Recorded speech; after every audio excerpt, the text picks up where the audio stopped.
So last week's post said that when it comes to education achievement on the things that we measure, students in the U.S. are lagging behind. And that we're making gains in some low-achieving schools, but the ideas we're using there are really hard to scale up. And they often miss the most at-risk kids. Leave alone the fact that we're educating kids for entirely the wrong century. You got to check out Sir Ken Robinson's post on TED Talks. It's famous now. I have an interest in education. What if we look at education from a completely different angle? There's a lot of research linking family beliefs and behaviors to student achievement. Like, what about the culture inside the home? The attitudes, the beliefs, the stories that guide everybody's thinking.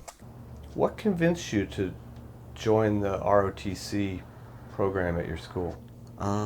My grandfather was in the National Guard, and I just wanted to follow in his footsteps and go into the Army.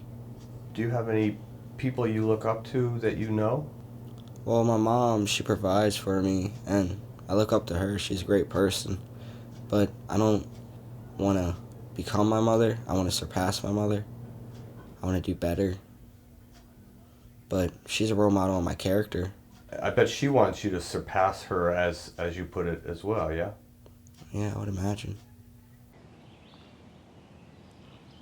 I think one of the reasons I belong or I love Roland Park so much is that the standards that the school holds for the students is very similar to what my parents hold me to.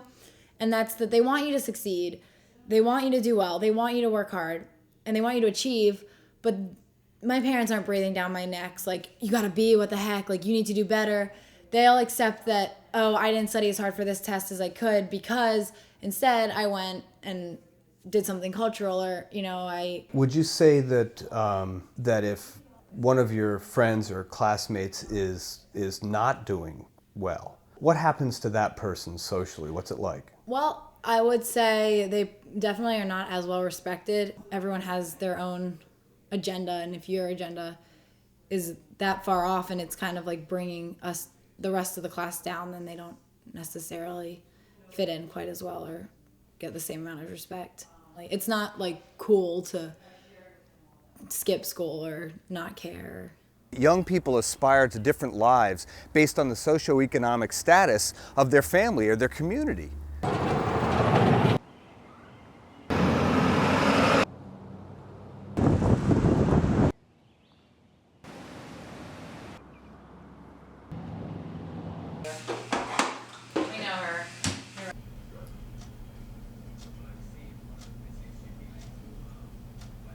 So what if we started thinking of those aspirations as the real wealth, with things like money as just a possible result?